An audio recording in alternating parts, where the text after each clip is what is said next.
aqui hoje para gravar mais um podcast, dessa vez super especial, porque nós vamos falar de férias escolares. E quem é pai e mãe, eu sei que já está preocupado com essa fase, porque é uma fase que a gente tem que dar conta das crianças o dia todo, a gente tem que ter atividade para distrair a criançada aí e conseguir adaptar a nossa rotina. Então hoje nós convidamos a Júlia para conversar um pouquinho sobre esse assunto com a gente. Seja bem-vinda, Júlia. Oi, Carol, obrigada pelo convite. Espero que todos vocês gostem bastante desse podcast, que vocês aprendam bastante com a gente. Então hoje nós vamos falar sobre quais atividades as famílias podem fazer em casa com as crianças.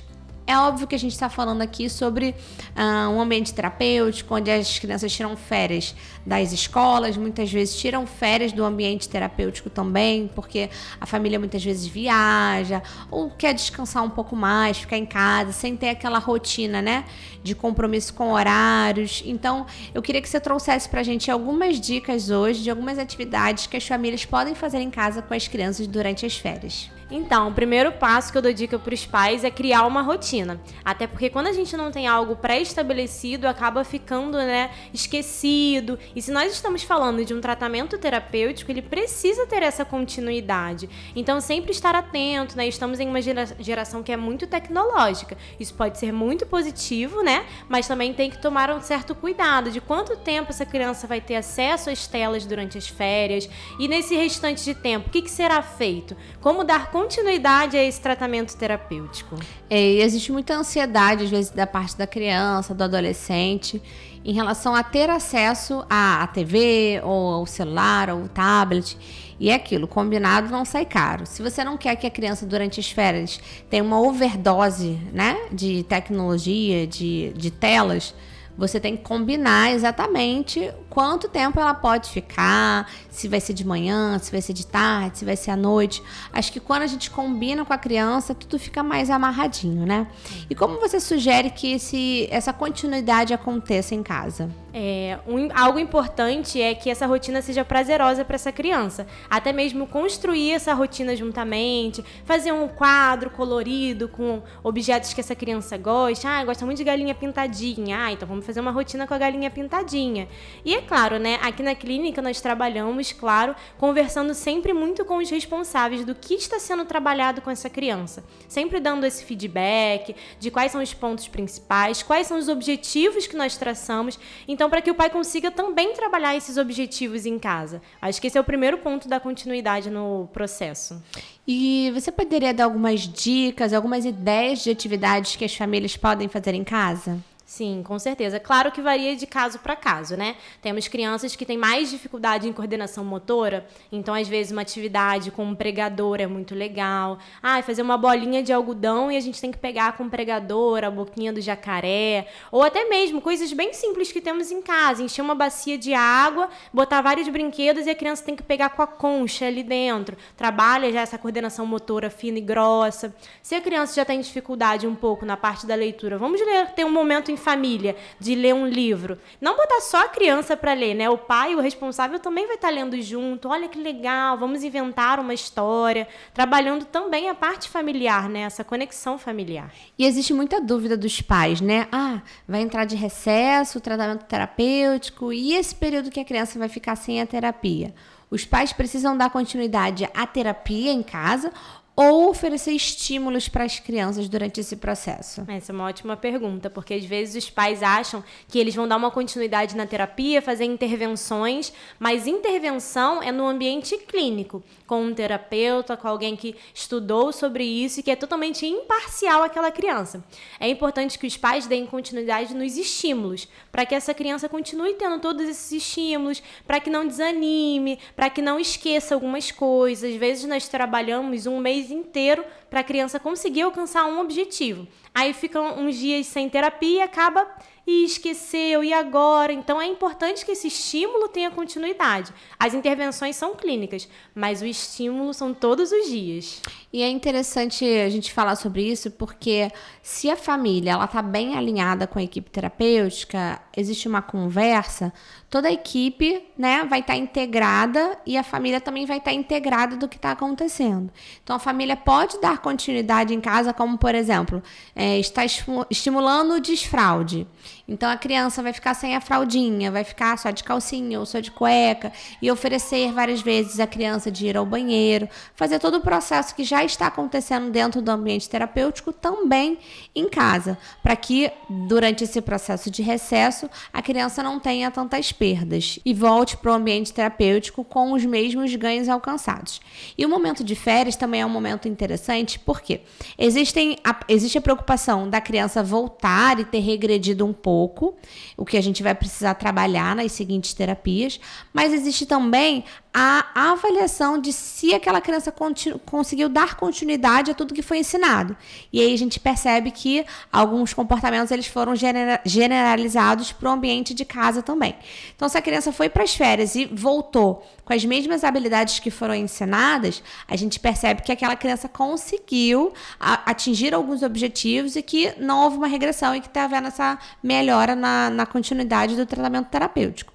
Mas se houver essa regressão, a gente tem que avaliar outras necessidades da criança e como que a gente vai trabalhar isso no ambiente terapêutico. Com certeza. E os pais estão nessa conversa aberta com os terapeutas, eles podem conversar também sobre como foi esse período de férias, como foi essa criança saindo da rotina, ainda mais se falamos de crianças com autismo, né, que tem essa dificuldade na mudança de rotina. Pode ser que durante as férias surjam novas necessidades nessa criança, que, olha, nós levamos ele a um ambiente, nesse ambiente ele não se sentiu bem, isso nunca aconteceu antes, como vamos lidar com isso? Então, olha, vamos trabalhar dessa forma. Quando estiver em casa, você pode fazer desse jeito. Eu acho que a conversa entre os pais e os terapeutas é a chave desse processo. É importante esse momento de férias para que as famílias realmente tirem um tempo para estar juntos, para fazer brincadeiras em conjunto, mesmo que seja assistir um filme junto, comer uma pipoca junto. Acho que é um momento muito interessante para essa troca familiar, né? Para essa criação de vínculo cada vez mais profunda. E a gente está falando muito sobre o início das férias, como lidar com as crianças nesse momento. Eu queria deixar mais algumas dicas de atividades que as famílias podem fazer com as crianças. Atividades sempre em família são muito, muito boas, porque reforçam esse laço familiar, porque é diferente de eu mandar uma criança fazer algo e eu não estar ali junto, né? Isso já faz a diferença, a gente chama de dar o modelo. Então, se a criança tem uma dificuldade de exercer, dê o modelo, faça você primeiro, faça você em conjunto. Se for um momento prazeroso para a criança, melhor ainda. Se a criança tem dificuldades motoras, são diversas as possibilidades. Brincar com tinta sempre é muito bom, banho de borracha, é um momento de férias, é um momento de sujar, depois limpa tudo de novo, não tem problema. Pegar pedaços de papel, vamos picar papel, vamos fazer origami para crianças mais velhas, vamos criar algo. É um momento realmente de usar a criatividade e aquilo que a criança goste. A família sempre vai saber o que a criança gosta. Temos crianças que amam dinossauro. Então, por que não pintarmos um dinossauro? Por que não fazermos um recorte de um dinossauro? Brincar de dinossauro, né? Botar as pegadas no chão e, olha, vamos seguir. Agora é para a direita, agora é para a esquerda. Tem vários jogos também que podem ser muito legais. Jogos que trabalham cores, pareamento de cores, né? Esse de botar, por exemplo, um potinho vermelho. Eu tenho que botar os palitinhos de picolé vermelho no potinho vermelho. Essas questões de pareamento também são muito legais, mas variam da necessidade de cada criança. Estamos falando sobre as férias, mas eu queria falar também do fim das férias. A gente está começando, mas eu já quero falar do fim. Porque durante esse período de férias, as crianças acabam acordando em horários alternativos, a rotina muda muito, né? Por mais que a gente tente, talvez, fazer uma rotina durante as férias, a gente não vai ter mais a mesma rigorosidade do momento do ano letivo. Então, às vezes, a criança dorme e acorda em horários diferentes. E o que fazer nesse período de volta às aulas? É importante que os pais eles sejam compreensivos, porque às vezes as crianças elas vão reclamar de vir para terapia, vão reclamar até mesmo de voltar para a escola. Isso é completamente normal, né? Dentro da análise do comportamento, a gente entende que cada comportamento tem uma função. E uma dessas funções que a gente estuda é a fuga. Então, às vezes, eu já estou muito cansada, isso não quer vir. Então, a gente, olha, tudo bem que você esteja cansado, tenta sempre fazer um combinado, né? Então, nós vamos e quando voltar você descansa, a gente vê um filme juntos. Pode aparecer, sim, um momento de não quero, estou com preguiça, isso é completamente normal. Até mesmo quando, né, volta na escola segunda-feira, já tá com preguiça do final de semana. Imagina voltando de férias. É completamente normal, os pais não precisam ficar, ai meu Deus, acho que ele não gosta mais de ir. Não é isso. É realmente, né, que ficou um período ali com um pouco mais de preguicinha, acordando mais tarde. Então, sempre os combinados, né? Que tal a gente fazer algo que você goste depois? Vamos fazer um momento em família novamente, depois da terapia, é sempre incentivar a voltar. Momento de férias não é só momento, talvez, de ficar em casa, né? É momento de fazer outras atividades. O que você sugere para essas famílias, principalmente para as famílias que têm crianças com autismo ou outros transtornos e que às vezes têm essa preocupação de sair, de ir para alguns eventos ou locais? Quais são as sugestões que você traz pra gente? Isso é muito importante também, porque quando a criança entra em férias, né, ela está acostumada a passar o ano inteiro, 5 dias da sua semana, ali socializando com outras crianças da mesma faixa etária, né?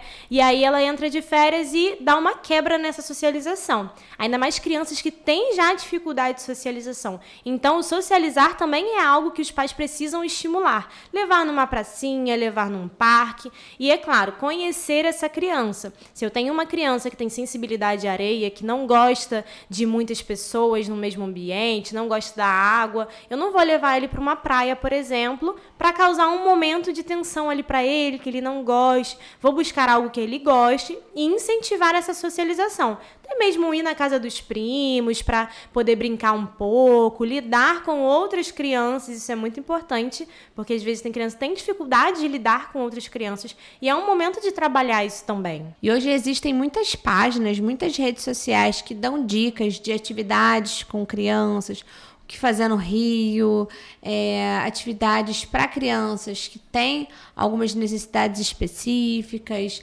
parques em alguns shoppings que são gratuitos, inclusive. Então, não necessariamente para sair com a criança você precisa despender de um valor muito alto. Às vezes, se divertir é você ir numa praça, comer uma pipoca com a criança, tá se divertindo e tá promovendo essa interação que ele não tá tendo na escola durante o período das férias. Então, é muito importante a gente pensar em todos os aspectos dessa mudança de rotina e tentar promover adaptações para que a criança tenha uma certa rotina. Com certeza, Carol. Não é para ser um momento, né, as férias, um momento de, eu tenho que fazer algo e algo que eu vou ter que me deslocar da minha casa e gastar um dinheiro. Não. Uma criança, você chamar os amiguinhos para tomar um banho de borracha no quintal, você ir numa pracinha próxima à sua casa, já vai ser um dia bem divertido para ele. Então, os pais, eles possam, né, estar olhando o que meu filho gosta de fazer para eu estar fazendo com ele nas férias. E curtir as férias, né? Férias é para isso, pra gente curtir, pra gente brincar, pra gente descansar. Então, que todo mundo possa aproveitar essa oportunidade. A gente deu muita dica hoje de coisas que eles podem fazer durante esse período. E queria te agradecer por estar participando desse podcast. Acredito que todo mundo que está assistindo gostou muito desse assunto que a gente está abordando hoje. Muito obrigada, Carol, pelo convite. Agradeço por ter me dado essa oportunidade e que todos vocês possam gostar bastante desse podcast. E você que assiste o nosso conteúdo, que gosta do que a gente traz aqui, compartilha esse vídeo com uma pessoa, manda para alguém, continua curtindo as nossas redes sociais, os nossos posts. E eu espero vocês no nosso próximo podcast. Até mais!